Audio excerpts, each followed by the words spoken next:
Welcome back to the Healthy Skin Coach Show. I'm your host, Takashi, helping you get clear skin and preaching to the world why food is the ultimate medicine.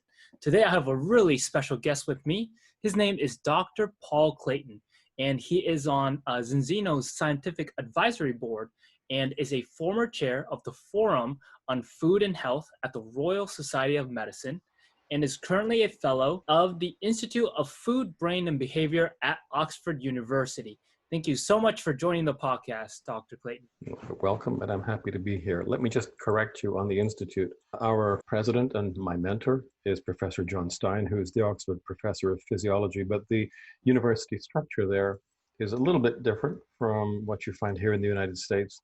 There are a number of institutions that nestle under the wings of the university and are affiliated with it in the sense that some of the staff have dual roles. But this is not exactly, and not strictly speaking, a university department in itself, which is a good thing for me because it frees me up to do a lot of other things. Partly academic. I work with research groups in different countries of the world, and I'm just about to publish a study which was done with some really excellent South Korean scientists.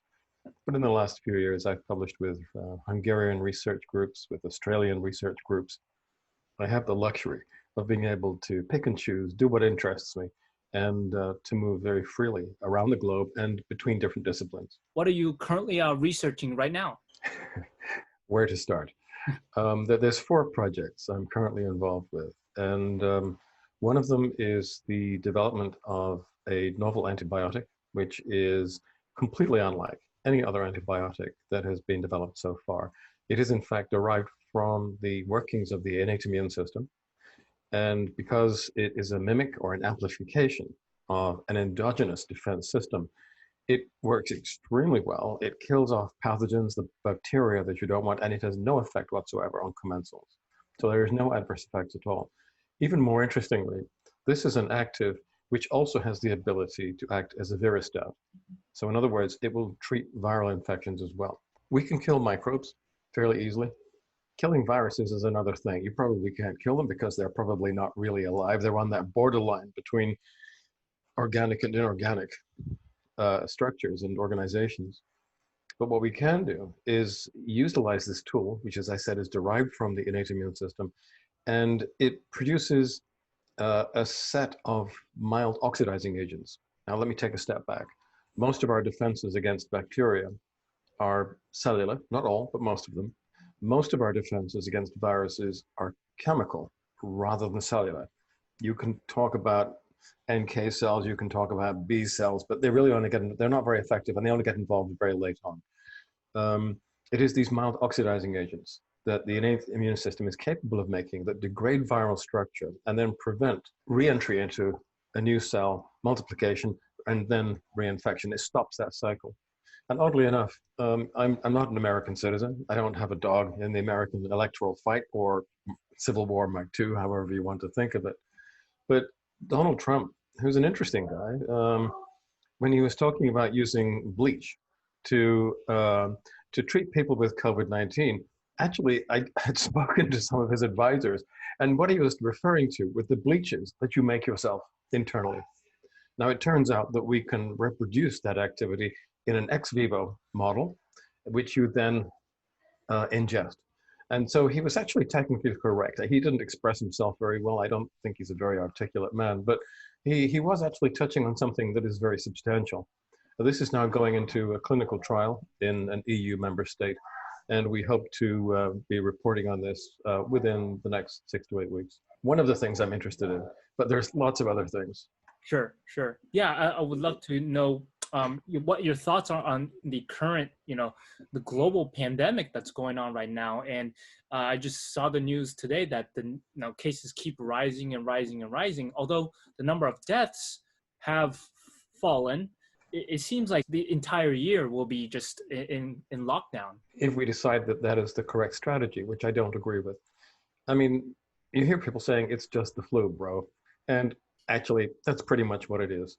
If you remember the Hong Kong flu in 1968, oh gosh, I can't remember the numerical assignation of the virus, but over 100,000 Americans died of that.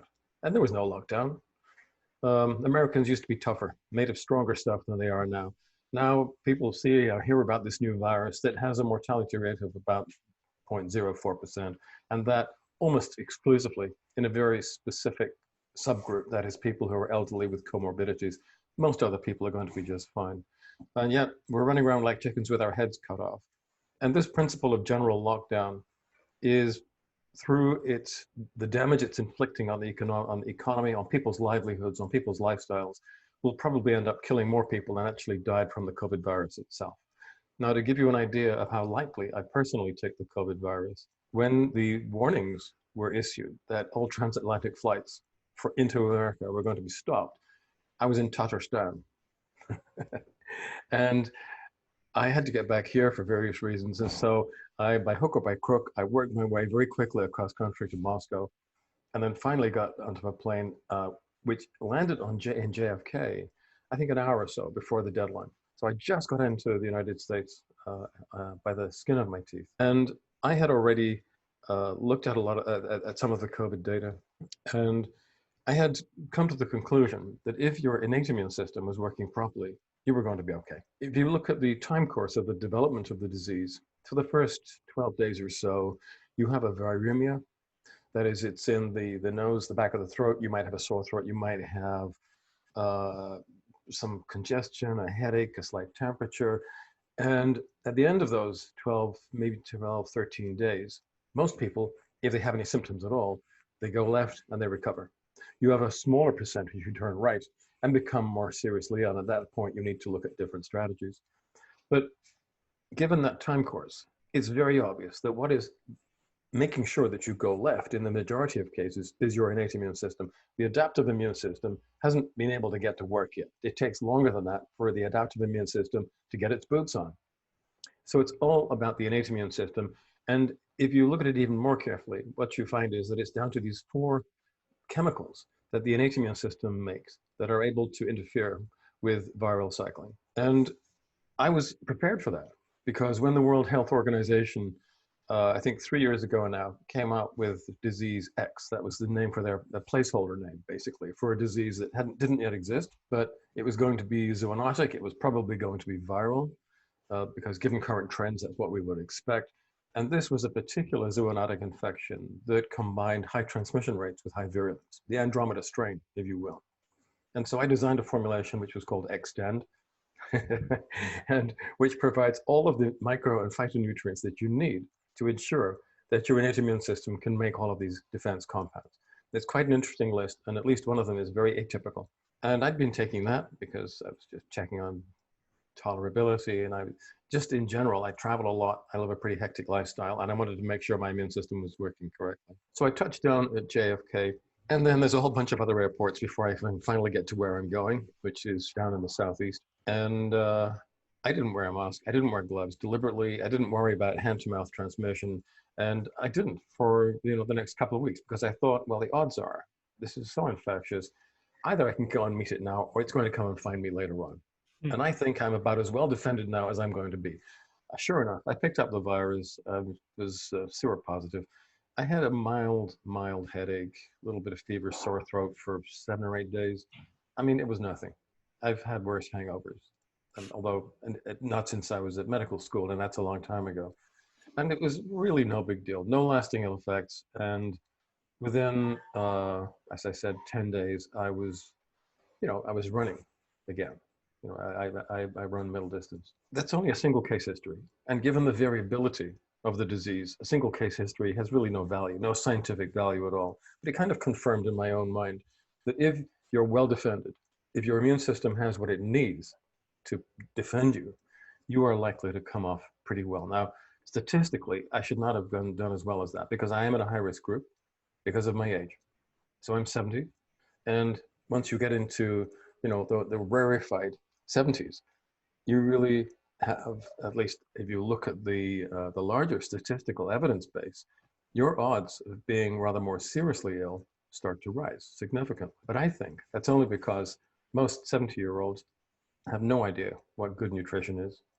They have terrible nutritional status, particularly if they're living in North America and eating the standard American diet, the SAD, the SAD diet. And it is the same diet that makes people obese. It is the same diet that creates those comorbidities and constitutes and creates the profile of person who is most likely to be badly affected by COVID-19.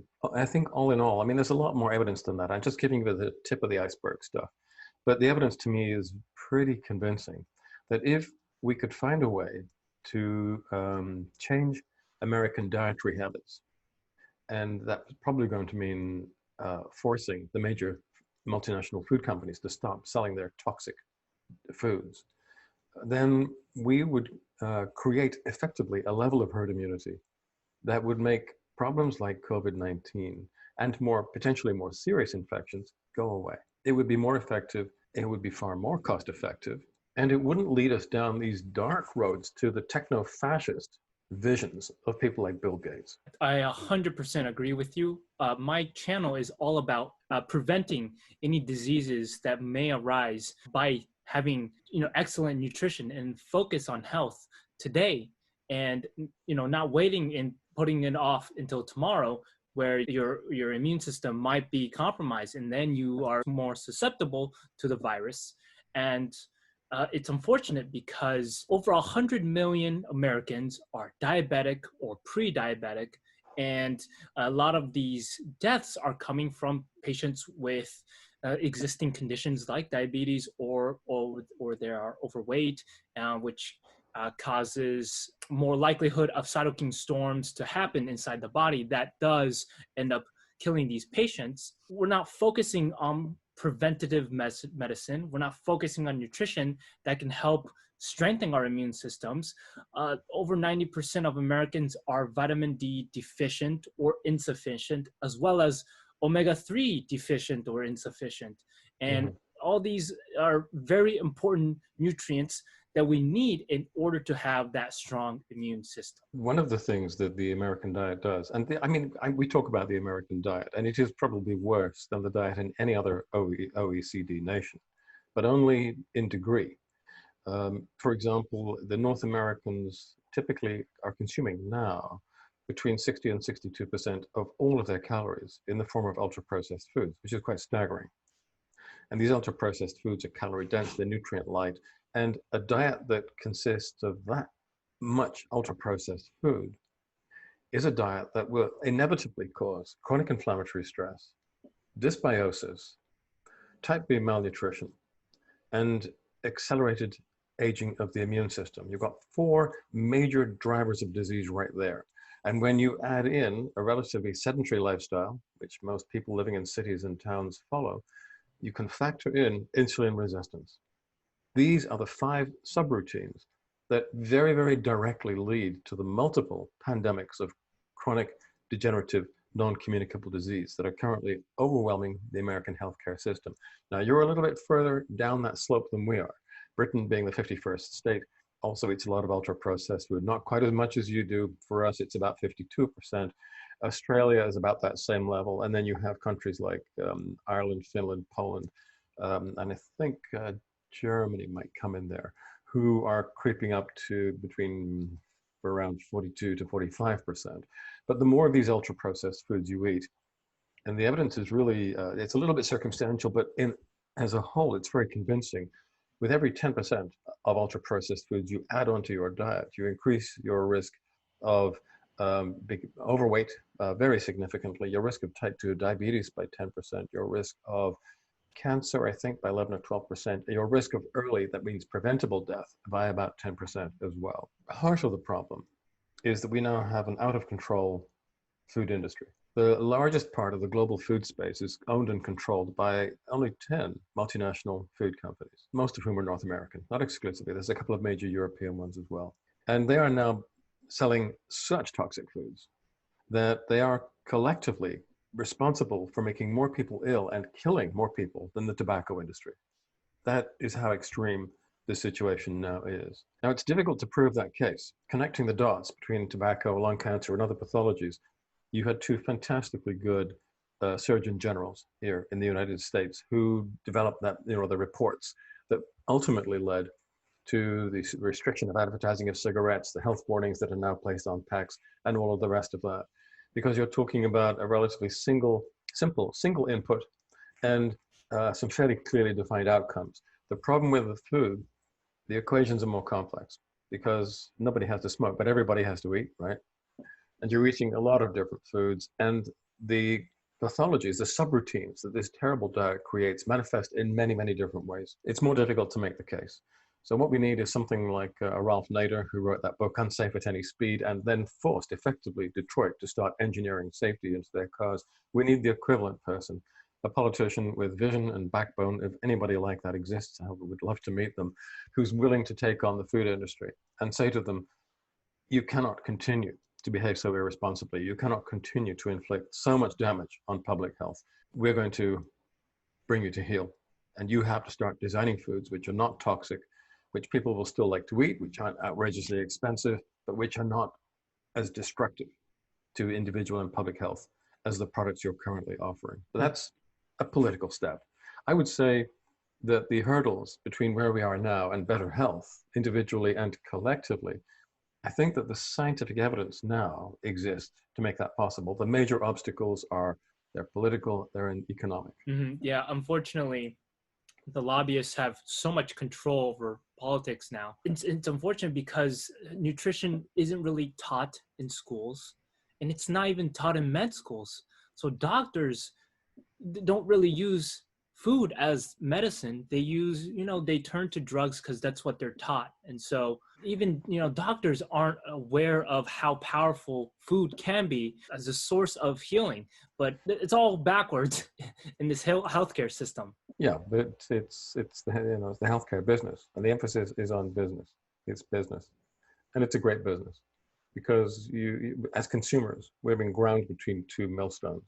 On the one hand, you have this food industry, and a kind of this very narrow agricultural base that we've created through industrial agriculture, which stuffs everybody full of wheat, corn, and soy, with other things put in on the top. And these find their way into all of the ultra-processed foods. As I said, it creates chronic inflammatory stress, it creates dysbiosis, senescence, immunological senescence, and type B malnutrition, and makes people ill.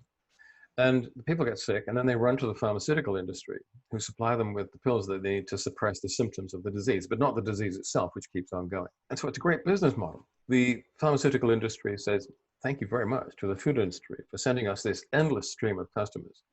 And the food industry says thank you to the pharmaceutical companies, because with your pills and potions, your toxic and pretty ineffective remedies, you're covering up the damage that we are causing to people's health. And here we are, consumers, powerless, and I would say largely uneducated as to these matters, being destroyed by these two opposing forces, which are actually in bed with each other. Because if you look at cross-ownership, you find that there is a great deal of cross-ownership between those two industries. When I suffered from severe eczema and was able to heal using food as the ultimate medicine, I kind of discovered this passion in me to spread this message to the world, because I know I'm not the only one suffering from eczema. There's 30 million Americans suffering from eczema. There's 50 million Americans suffering from acne, and around 8 million Americans suffering from psoriasis. So I started to focus on skin, but when I uncovered the layers of everything about nutrition, about skin, about health, I'm like, everything is interconnected, and I can help so many people just by spreading awareness and educating people. And one of the things that I discovered was there's an omega-3 deficiency problem in the United States, and it was a Harvard research article that I read that said on average 96,000 Americans die each year from an omega-3 deficiency, and that can be tied to so many medical conditions. So I know that paper. I wouldn't put too much weight on it. I think omega-3 depletion has been a contributory factor, but to say that it is responsible directly for those deaths, I think that's not true. And the reason why I think that's not true is that we know that while the average omega-6 to 3 ratio in Europe is about 15:1, and here it's 25:1, and I do see a lot more chronic inflammation here as a result. In other parts of the world, the ratios can be 100:1 or even higher, and people aren't necessarily unhealthy. Now, I'm thinking specifically of India. And I've spent quite a lot of time in India. I've worked there. It's a continent that I really like. It's a bit ridiculous to say that you like a continent, but I like Indian culture. I feel very at home there. And I learned how to cook Indian food. And what I realized was that in a single dish, you might use more spice than you would in North America or in Europe in the course of a year. They eat enormous amounts of spice. That means that they can get away with not having much omega-3. Now, they don't have much omega-3 because around India, there's no cold water, no cold water fish, no cold water algae. So there's really no long chain omega-3s in their diet at all. So they have terrible ratios. I mean, very, very high 6-to-3 ratios.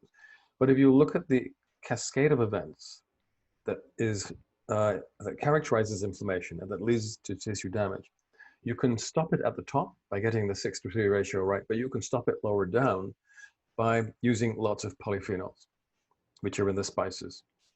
So even if you don't have very many long chain omega-3s, if you're eating lots and lots of polyphenols, which they do, you can still prevent excessive chronic inflammatory stress. Omega-3s, when you eat them, are incorporated into cell membranes. They tend to stick around in the body. Polyphenols are regarded by the body as foreign compounds. They're broken down quite quickly into metabolites, some of which are less active, some of which are more active. And it kind of depends on your microbiota as well. It's a very complex series of interactions there. But you tend to break them down and excrete the breakdown products fairly quickly. They don't stay in the body. So you have to eating those spices every day. You can get away with not eating oily fish, for a month or so, or longer. But if you're relying on polyphenols to give you anti-inflammatory cover, you need to be eating them very regularly. Now, what is happening in India is this. They have very high 6-to-3 ratios to start with. And now, in the cities, you've got a generation of kids who want to be really hip, which means they're working in IT, they're working in design studios and all that kind of thing. And what they want to do is to be more Western. So they're eating a lot of Western junk food. Pizza Hut, McDonald's, all the rest of that crap is over there now. The kids are eating that. Remember, they have no omega-3s to start with. Now they have no polyphenols either. And what is happening is, for them, they're getting really sick. They're aging more rapidly than their parents. Many of them are dying before their parents. This is a mess. It's really harming Indian public health. And the Indian government doesn't quite know what to do about it. I think the answers are fairly obvious. But the problem is finding someone who will listen to that and find a way to implement it in practical terms. Now, you were saying that doctors aren't taught much nutrition. Not at medical school. I mean, I was at university for altogether about 10 years, picking up various degrees in one thing or another. I think in all of that time, I was only taught 2 hours of nutrition, nothing. After qualification, post-qualification training for most doctors doesn't touch on nutrition either because it's funded by the drug companies.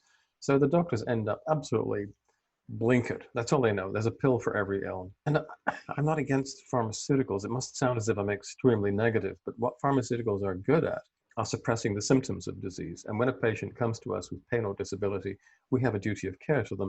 And pharmaceuticals are very good at reducing the pain, the immediate disability, and allowing them to go back to their life, which is not necessarily a good thing because it's elements in their lives that probably made them sick in the first place. But if you're a little bit smarter, you can say to the patient, okay, here are the pharmaceuticals that we will use to control the acute aspects of your condition. But what I want you to do is, as well as that, is to incorporate a pharmaconutritional program into your lifestyle. And what you will then find is that as your condition starts to heal, your requirement for pharmaceuticals will lessen, and in the fullness of time, you will become independent of pharmaceuticals. And we've got tens of thousands of cases like this in Europe where our approach has been much more widely accepted. The reason my doctors find that much more acceptable is that I don't talk about nutrition. I talk about the pharmacology of foods and food derivatives. And when I talk in pharmacological terms, that's a language that doctors understand and feel more comfortable with.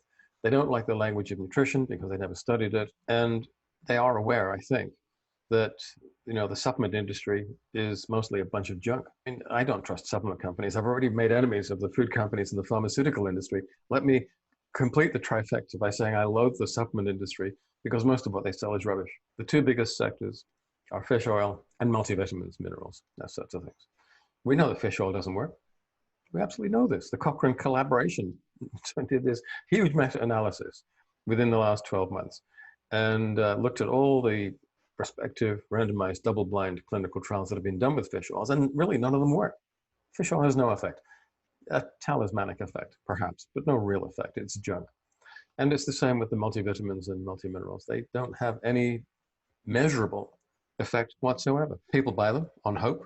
The companies who sell them, actually, they know, and I've spoken to some very senior people in these companies, they know that what they're selling has no effect, but hey, it's good business. So it's not an industry that I have much time for. And what we're trying to do at the Institute and in all the other companies that I advise is to build an entirely new model. There's so much evidence now, literally thousands of publications, showing how the pharmacological attributes of foods and food derivatives modify disease processes, modify physiology, modify metabolomics. It's time to look at that area, look at it rationally, and then put together formulations to derive from that evidence base that we can demonstrate have therapeutic effects. And that's what Zinzino do with balance oil. And there's a blood test you can take, which will show very quickly and easily whether you have the right 6-to-3 ratio or not. And you can watch it changing over a fairly short period of time as your ratios change and your symptoms go into remission. And that same principle of measuring the impact of what we're doing and perhaps testing at the start to see whether you need it in the first place, because I don't like the idea of medicalizing people who don't need to be, demonstrating that whatever intervention you decide to use or you think is appropriate, that something real is happening. I think that's really important. Mm-hmm. I'm not interested in classical nutrition. What we practice is EBN, evidence-based nutrition, which is the equivalent to EBM, evidence-based medicine. Mm-hmm. Yeah, and I took the balance test and found out that my ratio is 5-to-1. And that was before taking the balance oil, which I take every morning. And I love the taste and I love what it's doing to my body. And I actually compared it with other, fish oil supplements, even other fish oil that has vitamin E inside instead of the vitamin D and the olive polyphenols inside balance oil. So I noticed that the colors were different. The one with the vitamin E, it was like lighter, and you could just tell that balance oil was a much higher quality product. Could you go into why vitamin E is the wrong antioxidant to protect the omega-3s and why the floral tannins are the right ones? Vitamin E has its functions and its applications. I'm not against vitamin E. It's perfectly acceptable to use vitamin E to stabilize omega-3s or fish oils when they're in a capsule or a bottle or a tank. Those are inert environments, particularly, obviously, if they're sealed. The problem is that once you take that fish oil capsule, whatever it is, and swallow it, the situation is now completely changed. This is not a stable and inert environment. It's incredibly dynamic and very dangerous. You're taking the vitamin E and you're exposing it to enzymes, changes of temperatures, changes of pH, and the presence of many other cofactors, so which may be antioxidant or pro-oxidant. And that fish oil has got a long and very dangerous journey to take. It's got to go through the mouth, the esophagus, the stomach, the acid bath of the stomach, the abrupt pH change in the small intestine, and then emulsification, absorption into the portal circulation, to the liver where it's wrapped up into chylomicron and LDL particles, and then into the general systemic circulation where it circulates through the body for up to 24 hours before it's incorporated into the tissues. Now, first of all, vitamin E doesn't always stick with the fish oil. So the fish oil is left unprotected. More significantly than that, under a range of conditions, vitamin E becomes pro-oxidant. And it does so, for example, in the presence of free iron or heme or porphyrin groups. So hemoglobin, myoglobin, or their breakdown products will flip the E into being pro-oxidant. Now, if once you take the vitamin E, you've got, let's say, a buccal ulcer, a peptic ulcer, if when it gets into the circulation, the systemic circulation, and it's passing through the lungs, if you have a respiratory tract infection, under those conditions, the vitamin E is being forced to become a pro-oxidant. And so it's not being a chaperone anymore. It's actually breaking the omega-3s down. Now, we have a library of over 500,000 samples now of erythrocyte cell membrane fatty acid profiles. And what we can tell is that there are thousands of people who are taking fish oil and have been doing so religiously for decades. We look at their ratios and the omega-3s just aren't there. They didn't get to the peripheral tissues. They've not been incorporated into the cell membranes, and therefore they're having no effect, which is why the Cochrane collaboration found that fish oils, commercial fish oils, don't work. Then you have to step back from the detail and think, well, hang on. We know that eating fish is healthy. Eating oily fish is very healthy. The Danish physiologist Bang and Duerberg, who did the original work in Greenland and looked at the clinical picture of the Inuit Greenlanders, got some things right and some things very wrong. They didn't know that those people have certain genetic specialities which make it easier for them to deal with such high amounts of lipids. But because they had a pharmaceutical orientation, they identified correctly the omega-3s as part of this protective nutritional platform, but they were just looking for one thing. They thought it was that one thing.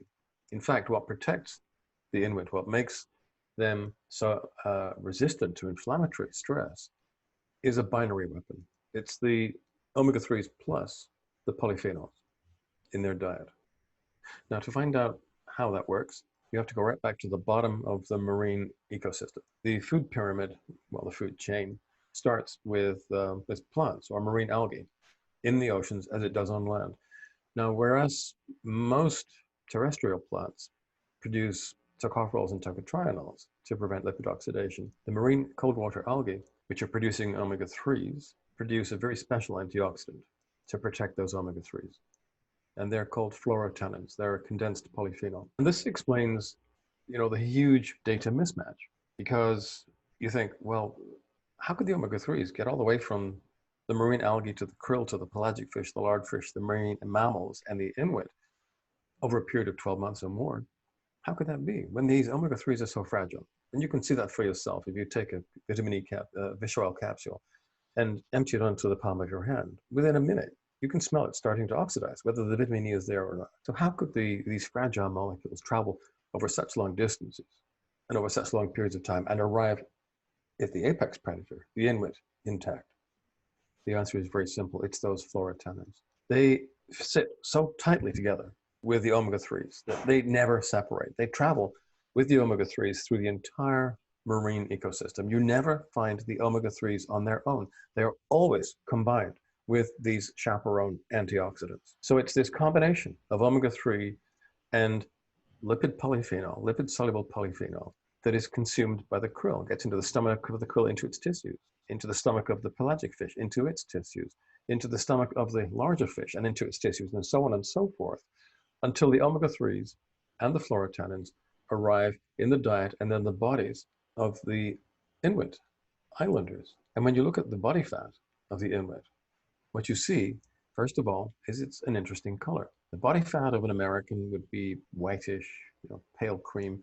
If they've been taking a lot of beta-carotene, drinking a lot of carrot soup or taking beta-carotene supplements, it might be slightly orange. The body fat of an Inuit is brown because fluorotannins are brown. And that's why the seaweeds that make the fluorotannins are brown. They're brown marine algae. All we have done is to reproduce that. We've taken an analogous lipid-soluble polyphenol, not from seaweed, but from olives, because that has certain other characteristics that we find very interesting. We combine that with the fish oil. And what we have is not, strictly speaking, a fish oil in the commercial sense. It is more like the liquid version of a fish, of an oily fish. What we see using the dried blood spot tests is that very quickly your 6:3 ratios in your cell membranes start to decline. And as they decline, the symptoms of inflammatory disease do as well. It's just a beautiful symmetry. It's a beautiful convergence of different sets of data, and they fit perfectly. And I've studied the mechanism of action behind the omega-3s and how the EPA blocks the omega-6 downstream effect into converting into arachidonic acid, which then has the downstream effect of converting into inflammatory chemicals called leukotrienes, specifically B4, and prostaglandins E2.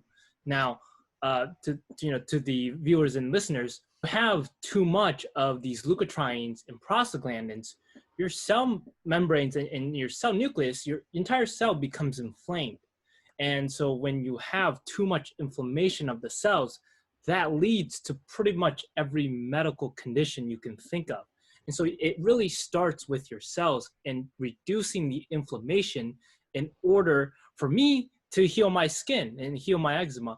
But for others, it might be to heal autoimmune conditions or to reduce the symptoms of joint pain, muscle pain, brain fog, whatever it is. It starts with cell inflammation. That's what I discovered. could you explain kind of that process of how the omega-3s can inhibit the inflammatory effects of omega-6s? Well, first of all, it's important to say that you need the omega-6s, certainly arachidonic acid, and you need to be able to initiate inflammatory responses. And then you need to, using the omega-3s or various other tools, you need to be able to bring those inflammatory responses to an end once the challenge that triggered them has been neutralized, whether it's a pathogen or trauma or whatever.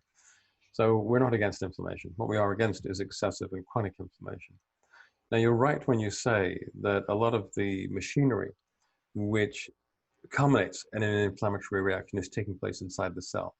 But that in itself is not what causes tissue damage. That is not what leads to chronic degenerative disease. It is what happens outside the cell that is critical. If you take an immune cell, it could be a macrophage or a neutrophil or whichever one you're looking at. In the final analysis, what it does, it will trigger an inflammatory cascade if you're eating anything like the SAD diet or a Western diet, because you have an excess of 6s to 3s. You're making more of the pro-inflammatory mediators than you are of the omega-3 derived mediators, which have got very soothing, calming names like resolvins and protectins and marasins. And that leads to the immune cells then start to release little particles, lysosomes and exosomes, which contain all kinds of information and structures and chemicals. But they also contain, if you've got this very high 6-to-3 ratio, a group of enzymes, two sets of enzymes, proteases and matrix metalloproteases. Now what they do is they destroy the extracellular matrix, which is this three-dimensional mesh of microfibers that holds all your cells together. It's the kind of a soft skeleton, if you like. And it's essential because it holds all your cells together in the correct orientation so they can speak to each other and function collectively and coherently as a tissue or as an organ. If you're eating a healthy diet and you're eating lots of polyphenols, those polyphenols block the enzymes and they actually downregulate the genes that express them. If you're eating a good 6-to-3 ratio and you've got the polyphenols, you really don't have any chronic inflammatory stress at all. You can still mount an inflammatory reaction to a threat, which is good, but you don't have chronic inflammatory stress. So you don't really have much chronic degenerative disease. The problem is that not only have our intakes of omega-3 declined, but our intakes of polyphenols have as well. So both the first part of the sequence and the second part of the sequence in most countries, most developed countries, they're both overheating, leading to continual release of these extracellular matrix metalloprotease enzymes. They're breaking down this three-dimensional mesh of microfibers. So you've got 14 types of collagen, you've got elastin, you've got various cellular adhesion proteins which stick the cells onto the matrix, you've got various amino sugar polymers, and the matrix metalloproteases break down all of those microfibers. And as those microfibers break down, all the bad things start to happen. Your cartilage starts to degenerate. You move towards osteoarthritis. Your bones start to disintegrate. You move towards osteoporosis. I should say it's the osteoid in bone that's broken down with these enzymes.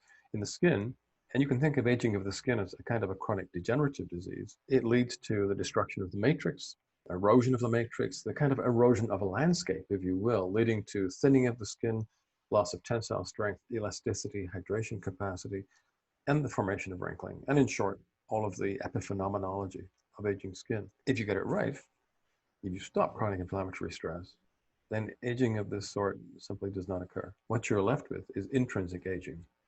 There is some intrinsic aging which is due with, which I don't really get into very much, but the bulk of the aging that we see in most people is extrinsic. And you can see this, there's a very famous photograph you can find on the web of a truck driver who always used to drive, hanging out of the window, and he got a lot of sun on one side of his face and not on the other. And the side of his face, the photograph I'm referring to, that has been exposed to a lot of UV, is aged about maybe 15 years more than the other side, the unprotected side of his face. So we can totally prevent and reverse the extrinsic component. The intrinsic component, I don't think we can do much with, not with nutritional tools. In terms of the ratios, so my ratio before taking balanced oil was 5-to-1, which is actually a pretty good score. And really good, really good. And you said the healthy ratio, a healthy range is 4-to-1 to 2-to-1. And I know the average American is, inflamed at 25 times to 1. And people who take omega 3 supplements, the standard ones, are still inflamed at 16 to 1. Now, I know our ancestors actually had a 1-to-1 ratio. And so in my mind, I was like, let me try to, get it down to 1-to-1. But you emailed back saying that that could actually be harmful as well. Could you kind of describe why a 1-to-1 ratio can be harmful? I'm not convinced they had a ratio that was as low as 1-to-1. I think they were probably below 5-to-1, but I wouldn't really want to try to be more specific than that because the data, it doesn't really exist. It's based on guesstimates. It's based on diets of vestigial cultures. And there's, there's reasonable evidence to suppose that it was probably below 5-to-1 and quite probably between 4-to-1 and 2-to-1, but we can't really be 100% sure about that. I think that's probably a healthy ratio, particularly if you're also eating large amounts of polyphenols, which in vestigial cultures they tend to do. At that point, you're still capable of mounting an acute inflammatory response, which is great, so you're not offended, but you don't have chronic inflammatory stress, so you don't get much degenerative disease. And we found that in our analysis of the mid-Victorian blue zone. But if you take things further and you start drinking so much of the omega-3s and the polyphenols that you bring the ratio down below 3-to-1, 2-to-1, 1-to-1, you will get to a point where you will become immunocompromised and you will also probably start experiencing blood clotting problems.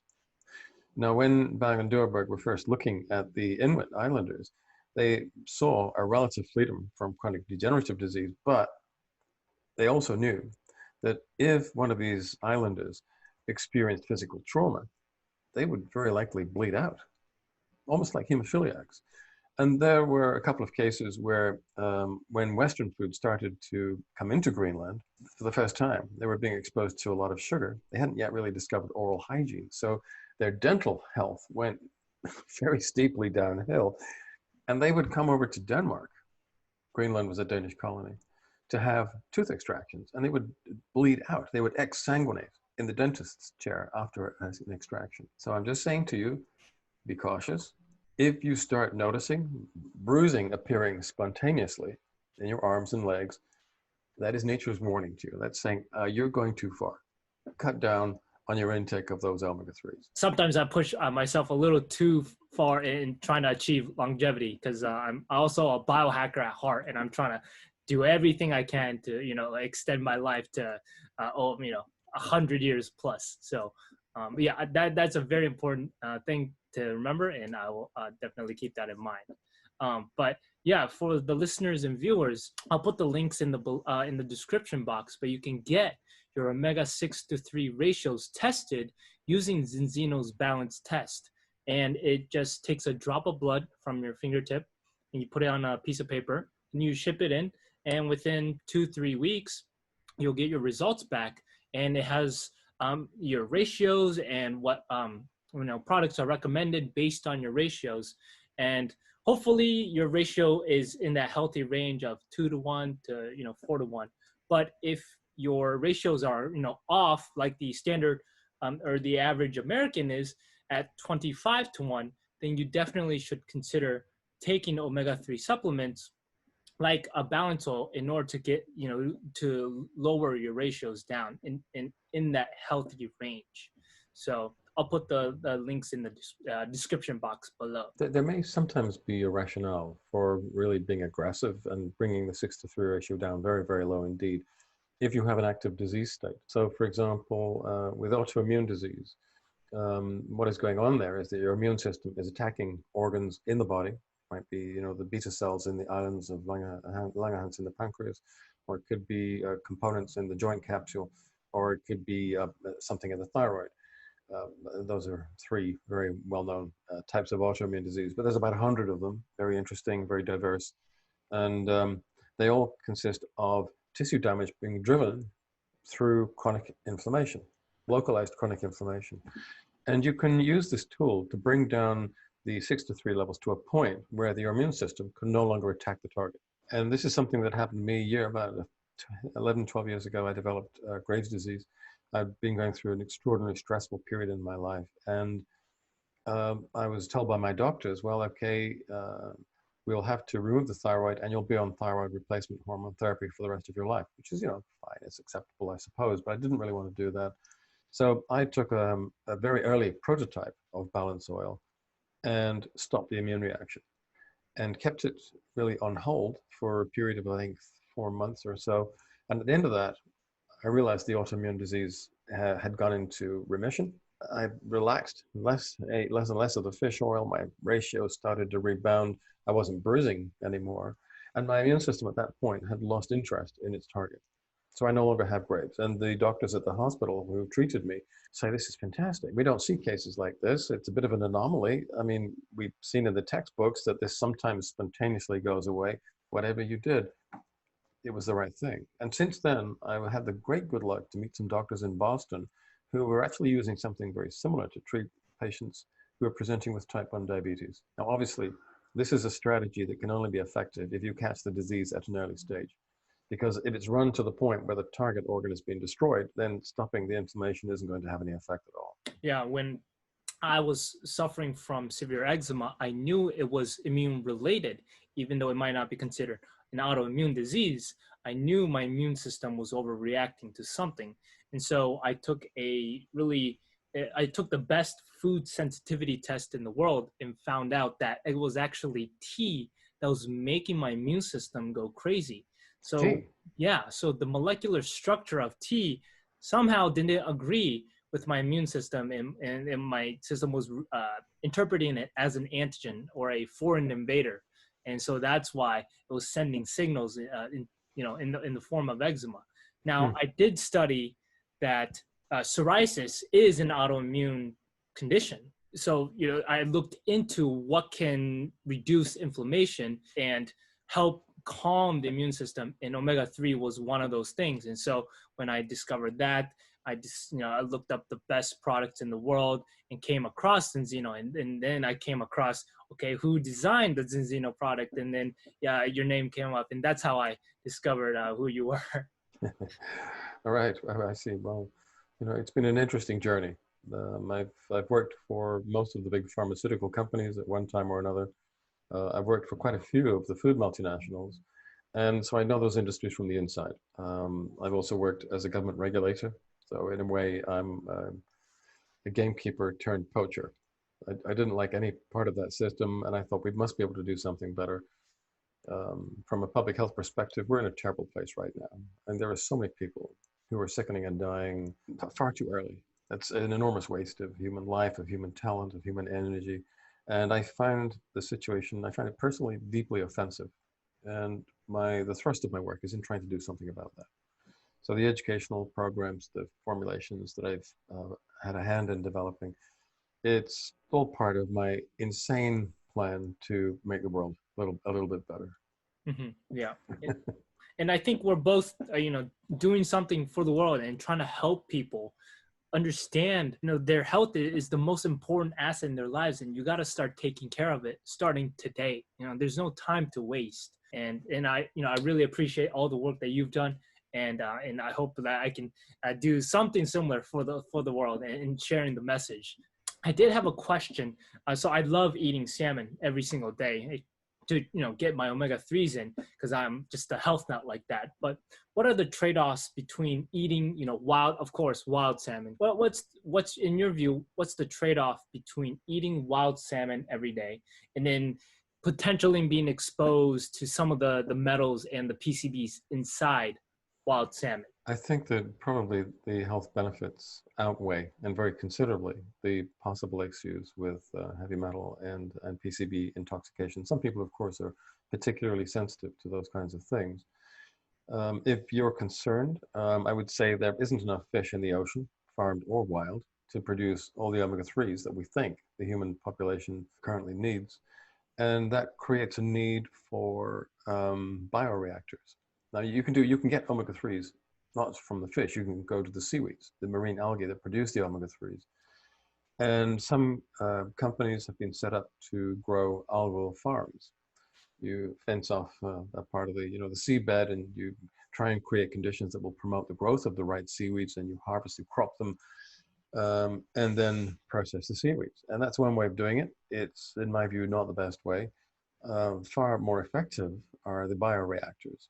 And this is like a polytube where you put the right marine algae in at the front end into a bunch of saline and you expose it to sunlight, and it liquid moves very, very slowly through many, many hundreds of meters of this tunnel. And by the time it gets to the end, the algae have matured and they're full of omega-3s. It's quite a trick, technically speaking, to break the algal membranes because they're quite tough without degrading the omega-3s. But there are now several ways of doing this. And because the whole system is enclosed, it's very pure. There's no contamination. You can control it very, very rigorously. And it's infinitely upscalable. And it's much more environmentally and economically sensible because you don't have to send fleets of trawlers out into the ocean where they may or they may not catch fish. And there's problems with fish stocks, whether you're overfishing or not. This is something you can set up on wasteland, on a brown site, for example, and create omega-3s without any limit. It is slightly more expensive at the moment than fish oil because not many companies are doing this and the product is not yet commoditized, but it will be. And because of the nature of this form of omega-3 generation, the prices will eventually fall below the prices of fish-derived fish oil. That's the future. Yep. And I'm looking forward to that future. But I got to say, wild salmon tastes pretty good. Oh, it tastes incredible, and I enjoy eating it every day. And my local grocery store actually has it cheaper than bigger chains, so I really appreciate that about my local grocery store. So I was studying the inflammatory pathways of cancers, and I noticed that LTB4 and PGE2, these inflammatory chemicals, were overexpressed in pretty much every cancer that I study: breast, lung, prostate, colon cancer. And so in my mind, I'm like, okay, well, you can eat foods that are high in arachidonic acid that eventually converts into LTB4 and PGE2. So if I wanted to prevent cancer starting today, why don't I just limit my intake of arachidonic acid? So I started to limit, eating eggs and eat, chicken. And I'm reactive to red meat, so I don't even, eat beef on a regular basis at all. But that's why I started eating salmon pretty much every single day. What are your thoughts on limiting the intake of arachidonic acid? Well, even if you do, you're going to make it in your own body. The parent essential fatty acids, LA and ALA, you're eating them all the time. You really can't avoid them. And your body will generate arachidonic acid, and it will generate EPA, DHA, and a variety of other fatty acids as well. You need all of them. And simply stopping eating eggs and chicken and red meat, I'm not sure in pragmatic terms is going to be very helpful. We certainly know that people who are vegetarians don't live any longer than omnivores. Now, there may be reasons for that. I mean, I think there's other reasons for that. There's different kinds of vegetarians. And if we start to be more granular in our approach, I think we will find subgroups of vegetarians who do have better health and longevity prospects. But that work's still not been finished. I think in terms of cancer prevention, I think you ought to do more than just eat more omega-3s and less arachidonic acid. I think in terms of cancer management, dietary manipulation does have a role to play, because you can think of cancer as an inflammatory disease. You'll see around the surface of any tumor, there will be inflammatory tissue, inflammatory cells, an inflammatory infiltrate. And we know that chronic inflammatory stress is profoundly involved in the processes of angiogenesis, tumorigenesis, and metastasis, absolutely centrally involved. And if you can bring the 6-to-3 ratio down and fill the system with polyphenols as well, to the point that chronic inflammatory stress is really being thoroughly damped, those three very profound processes in the cancer sequence pretty much stop. I'm, very focused on reducing inflammation. And I tell my clients there are two main types of inflammation: from stress and from diet. And I help them with both. Most people actually ignore the inflammation from stress, but stress, it just triggers so many autoimmune conditions. And when your sympathetic nervous system goes on overdrive, the excess cortisol inside the body just creates so many medical problems. So I help people reduce both types of inflammation. And I think that's a good idea, because we know that excessive and sustained levels of cortisol are directly neurotoxic. But we also know that they're immunosuppressive, and we also know that through a process of corticosteroid receptor downregulation or desensitization, that it does create an increased tendency to inflammatory reactions in various parts of the body. So a stress reducing program for the chronically stressed, I think, is a good idea. And that can take many different forms. It can be anything from meditation to gardening, or it could be using a xenohermetic. Ashwagandha, I think, has a role to play here, as do the ginsengs. I'm also very interested at the moment in crocus sativa or saffron. There's a really quite a lot of work now that this is a very highly effective antidepressant and anxiolytic, as effective, more as if not more, than the pharmaceuticals we currently use. Now, it works in a different way by improving resilience, which involves neuronal networks in the VTA, the ventral tegmental area, which is part of the hypothalamus. And the neurochemistry has been rather neatly worked out. And this is a pharmaconutritional tool that I like very much. I don't use it myself because I don't need to, but it's something that I recommend to other people who are suffering from stress. And it can be actually combined. It can be combined with a more traditional xenohermetic. The overall effects on stress reduction are very, very helpful. And I enjoy doing breathing techniques in the morning, and I do the Wim Hof method. And he was able to prove scientifically that his breathing techniques were able to reduce the inflammation and reduce pro-inflammatory cytokines by 50% and increase the anti-inflammatory cytokine IL-10 by, I think it was 200%, which was amazing. Just by controlling your vagus nerve and by breathing deeply, he was able to basically control his autonomic nervous system, which we never thought was possible. I'd love to know what your thoughts are on that. Years and years ago, I actually did this cold exposure thing myself. And I didn't take it as far as Wim Hof does, but I think it's probably about 35 years ago now. I was working in and around the Karolinska in Stockholm. And I went through this program of graded cold exposure because I was really interested at that time in brown adipose tissue and how to upregulate it. And there was a woman called Pirkka Huttunen, who at that time was one of the 4 international chairs of the Society of Adaptive Physiology. And she had done this beautiful work showing that brown adipose tissue, typically around the base of the great vessels and between the scapula and 1 or 2 other sites. You don't find it in anybody really during the summer, but in winter, you find it in people who work outdoors, not in indoor workers. And it's clearly inducible. And it isn't just something you find in infants. So I was interested in that, and I was interested in the metabolic sequelae to brown adipose tissue upregulation. So I went through this program of graded cold exposure, topped off with lots and lots of coffee, because caffeine is also involved in upregulating that system. And at the end of it all, I went down with a photographer to the docks in Stockholm. And in the background, there's a thermometer which is showing -10 degrees or something. And there was another -3 or 4 of wind chill. And I was wearing boots and boxer shorts, and while they took the photographs. And that's it. And the photographer was wearing a puffer jacket and woolen hat and everything. And he got cold before I did. It is just amazing how adaptable the human body is if you know how to trick these responses into functioning appropriately. Most of the time, we never explore the body's potential, but all of us have it if we choose to explore it and if we choose to utilize it. It's amazing what the body could be trained to do. Absolutely amazing. And Wim Hof, epitomizes that. Again, going back to my own experience, even in the winter, I would sleep with only a sheet under an open window, where the temperatures at night were dropping to -20, and I was perfectly comfortable. And I slept more profoundly, better than I've ever done before or since, and my overall health was fantastically good.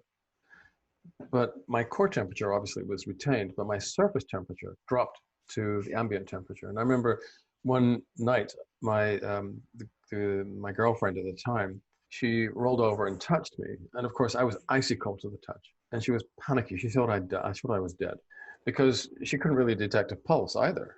And I was breathing only very, very lightly and very, very slowly. I was profoundly asleep, deeply, comfortably asleep. And so she shook me, and I had this sense of rising up through the depths. I remember it very, very vividly. And within within 6 or 7 seconds, I was back to normal. It is just, like I said, it is amazing what the body is capable of. The survival tricks and adaptations that the evolutionary process has engineered into all of us, and which so few of us take the time to explore. Yeah. And you, for one thing, you look amazing at 70 years old. Now, I would have guessed like 55. So Well, you're doing something right with your diet, with your lifestyle, and which leads me to the next question. What are some of your longevity secrets that you would like to share with the rest of the world? well, I'm not interested in longevity. I mean, what I am interested in doing is improving health expectancy.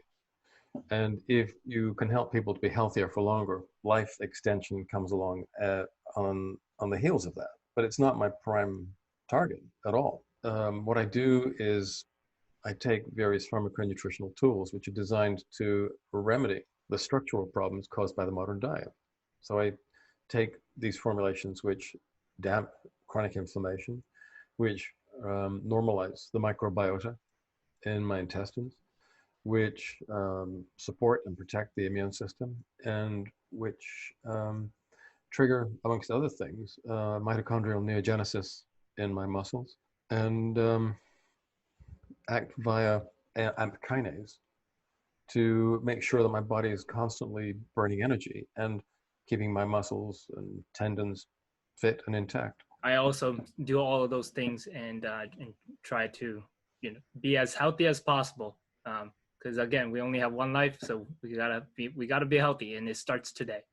Only one life, as far as we know.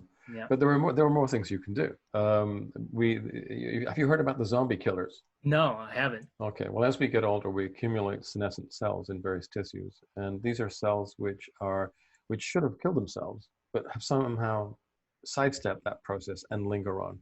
So they're no longer very functional. They're still using resources, and they start to become microfoci of inflammation, and they degrade the functioning and the efficiency of the tissues and the organs that they inhabit. And so there is this idea that if we could find a way of selectively killing off these senescent cells, we would improve the functionality of the overall tissue or organ. And there are some nutrients that do that.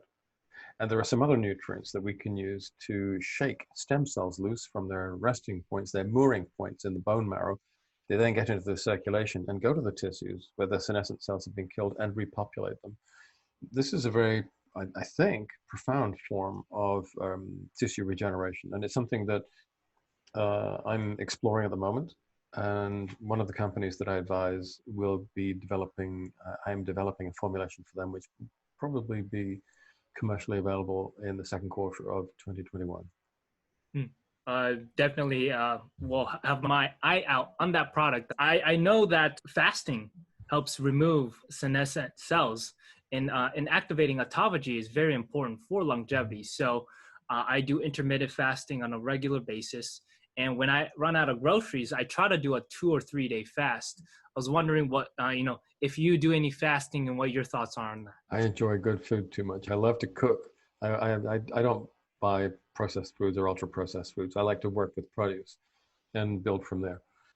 So I don't fast, but I don't think you need to, because not fasting is a kind of a stressor which triggers the upregulation of a number of proteins which we call alarmins, such as heat shock proteins, antimicrobial proteins, cestrins. There's different groups of them. And you can upregulate these by fasting, but you can also upregulate them by exposing yourself to extremes of heat and cold, and that's why the saunas are so good for you. And there's also various herbs which trigger exactly the same sequence of events, and this is where the xenohermetics come in. So we've talked about the Panax ginseng, we've talked about astragalus, Withania somnifera, Eleutherococcus senticosus, and there are some new adaptogens or xenohermetics that look very interesting at the moment, which have been shown to upregulate cestrin 1 and 2. So those are all compounds that I'm very interested in, and their effect on the body mimics the effect of fasting. Interesting. Yeah. I personally just, I've watched way too many videos on the benefits of fasting for me to quit fasting. No, you can do it. But as I said, there's different ways to achieve the same result. Definitely. Cool. Awesome. This has run for over an hour, and I just learned so much just speaking with you. Where can the viewers and listeners find your content? Probably the best thing to do would be to go to my blog site, and that is drpaulclayton.eu. That's drpaulclayton.eu. And when I don't have too many other things to do, I'll write a post there. I try and do something once a week or something like that. It's not very politically correct. People tell me there should be a parental guidance warning on the front page, and maybe there should be. But I just take the science and see where it goes, follow it down the rabbit hole, and whether that's going to interest someone or offend them, I don't really care about that. I simply go where the science takes me. Yep, awesome. And I really love your blogs, and I learned so much on just reading them. So everyone who's listening or watching, check out his website, drpaulclayton.eu. Thank you, Dr. Clayton, so much for joining the podcast. And this was an amazing time, and I really learned a lot from you. It's a pleasure, Takashi, and maybe at some point we'll talk again. Definitely. Thank you so much. And as always, bye-bye. Taco is out.